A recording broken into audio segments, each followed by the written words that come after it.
Krásny deň, vzácne duše. Prichádzam s témou vývoj vzťahov z pohľadu vývoja duše. Z úrovne vedomia, na ktorej sa momentálne ako jednotlivci nachádzame.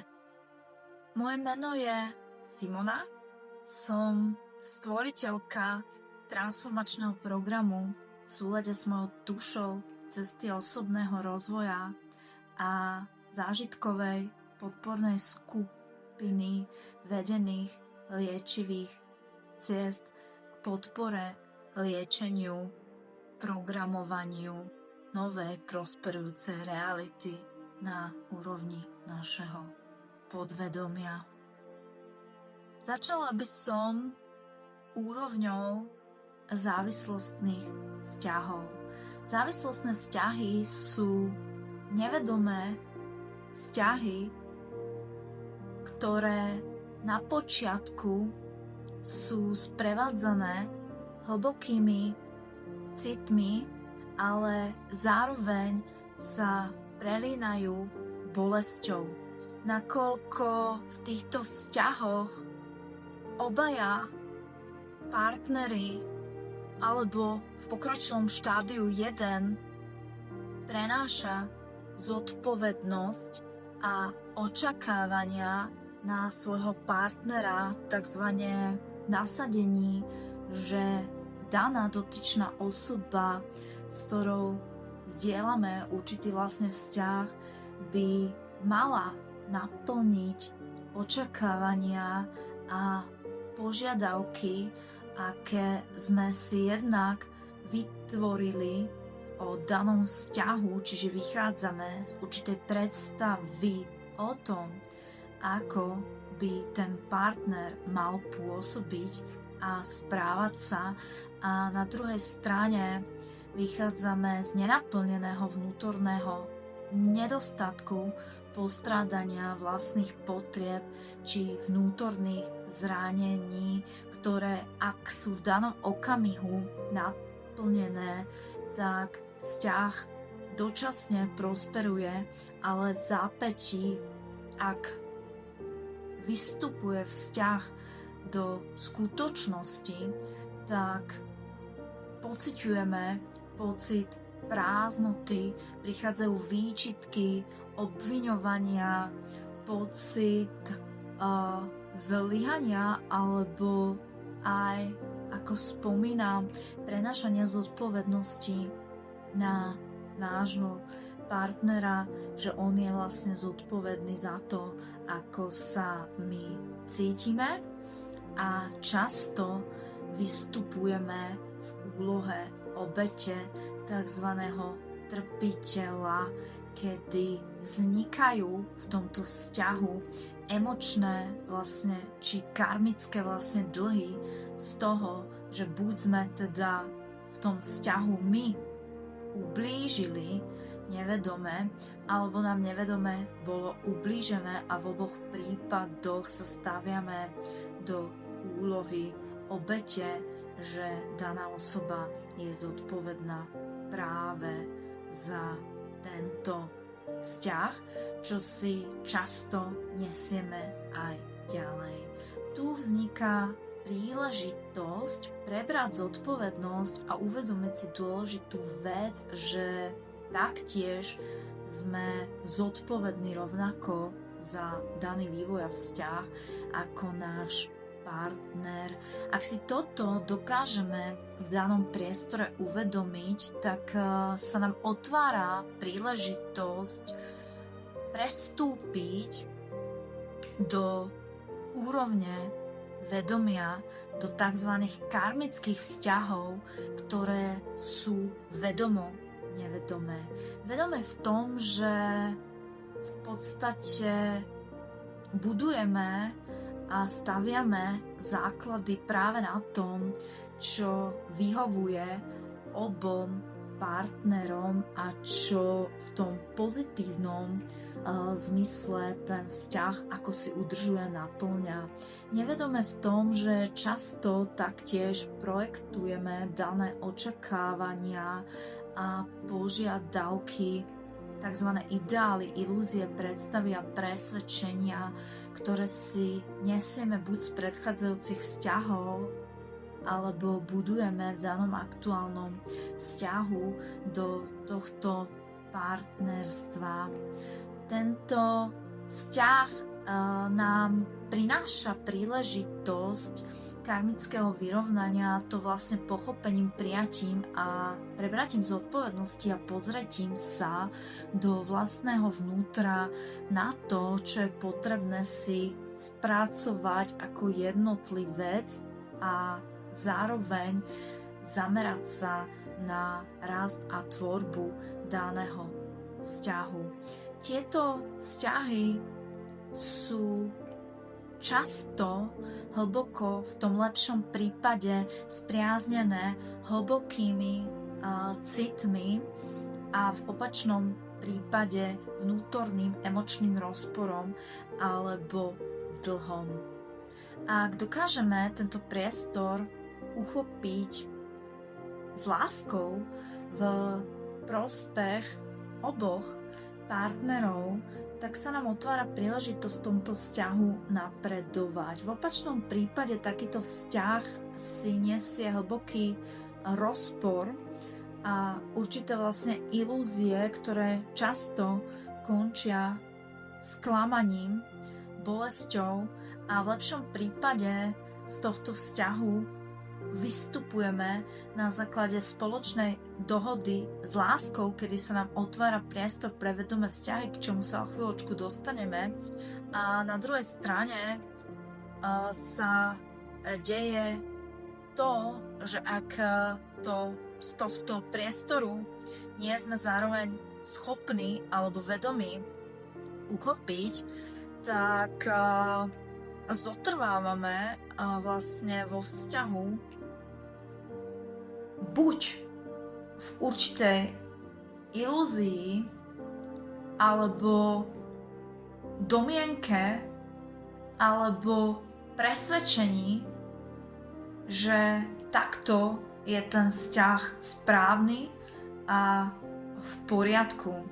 Buď teda je tam viazanosť z hľadiska emočného dlhu, z vnútornej nenaplnenej potreby, alebo aj viazanosť z toho, že už máme spolu niečo vybudované, máme spolu napríklad deti, alebo určitý majetok, alebo čokoľvek, čo nás naozaj v tom vzťahu spája a drží, alebo nám to skrátka vyhovuje, pretože sa vlastne držíme na úrovni vedomia danej komfortnej zóny, kedy sme v tom tak nastavení, že nás ten priestor drží na rovnakom stabilnom mieste, čo nám vyhovuje a zároveň ale bráni sa posunúť na úrovni vedomia ďalej. Tieto vzťahy prinášajú hlbokú príležitosť k učeniu, seba poznaniu, prehlbeniu vzťahu so sebou samým, k tomu, aby sme sa zamerali na vnútorný rast, sebarozvoj a sebalásku, tak, aby sme dokázali tieto presvedčenia, vnútorné spory, zranenia a traumy, buď teda prameniace priamo z tohto vzťahu alebo z predošlých, alebo celkovo vlastne zo života, si spracovať a uchopiť tak, aby sme dokázali prosperovať. Či už vlastne je to v tomto danom vzťahu, alebo je to vzťah nadchádzajúci. Ak o túto príležitosť prídeme z hľadiska toho, že ju prehliadame alebo sa cítime komfortne a zabudovaní v takomto nasadení, tak sa deje to, že sa nám buď dané emočné vlastne spory v danom vzťahu opakujú, alebo sa nám zopakujú v vzťahu ďalšom. V ktorom budeme chceť možno budovať aj niečo iné. A tu práve vzniká vlastne priestor a brána pre vedomé, hlboké vzťahy. Tie vedomé, hlboké vzťahy sú založené na základe plnohodnotného vzťahu k sebe samému.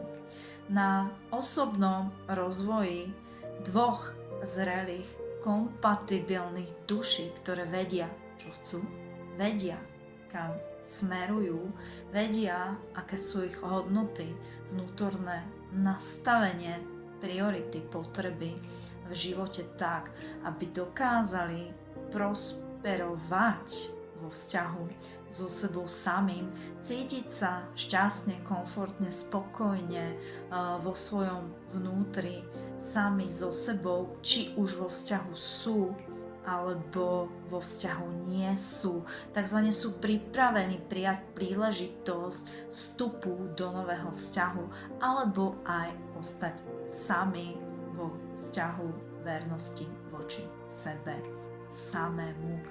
Vedomé vzťahy sú založené na podpore a skutočných hodnotách, na kompatibilite, zrelosti dvoch vedomých duší, ktoré pracujú predovšetkým na sebe a na vzťahu tak, aby boli jednak prínosom pre seba a daný vzťah, ale zároveň i pre svoje okolie.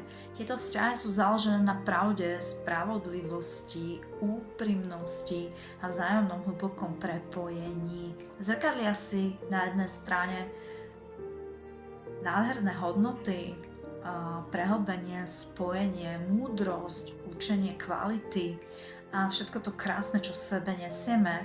A na druhej strane si ale zrkadlíme aj tiene, nespracované presvedčenia alebo nejaké nepravdy, polopravdy, ilúzie, ktoré si sebe nesieme, či nespracované vlastne bolesti, ktoré v sebe máme. A tak je to úplne v poriadku, pretože ako vedomý pár spolupracujeme vo vzájomnom raste, podpore a prepojení k tomu, aby sme si dokázali tieto presvedčenia, ilúzie, zranenia a bolesti spracovať, byť oporou a podporou a napredovať v súlade.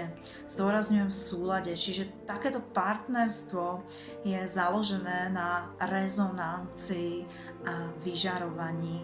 Ešte raz zdôrazním dvoch zrelých, vedomých, kompatibilných duší, ktoré si nesú svoj vlastný osobný vývoj, ale zároveň ho prehlbujú do spoločnej cesty vzájomného rastu a prínosu. Takto by som to zhrnula z úrovne vedomia a zároveň vás vyzvala k tomu, aby ste sa zamysleli, v akej forme, oblasti, situácii či nasadení sa práve nachádzate a dokázali si vlastne zvedomiť úroveň vzťahu, v ktorej pôsobíte, či už ste sami alebo vo vzťahu k tomu, aby ste dokázali tento progres konštruktívne uchopiť. Samozrejme v prípade, že túžite žiť šťastný, vyrovnaný, harmonický život a budovať si vzťahy, ktoré sú naplnením, oporou a príležitosťou rastu v zmysle vzájomného obohatenia a prosperity. A ak sa to s vami tak cíti, tak rada sa dozviem, čo je pre vás práve to gro, to práve k tomu a potrebné, aby váš vzťah fungoval a prosperoval v súlade a zároveň bol prínosom pre oboch partnerov spoločne tak, aby ste sa v ňom cítili autenticky a slobodne. Ja vám srdečne ďakujem za vašu pozornosť.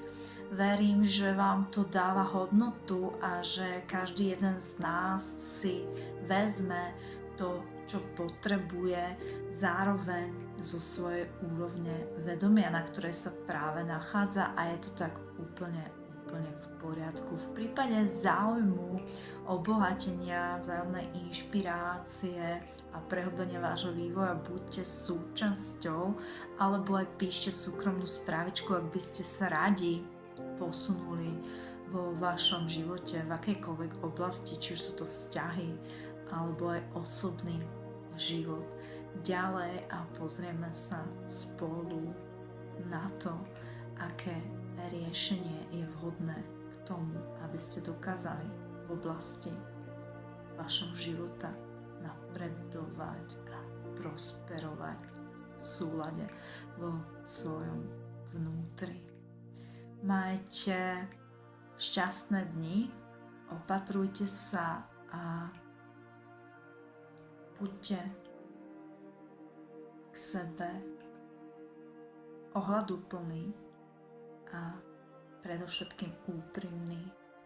Niekedy autentickosť otvára príležitosť k uchopeniu príležitosti, ktoré pre nás jestvujú. Ďakujem.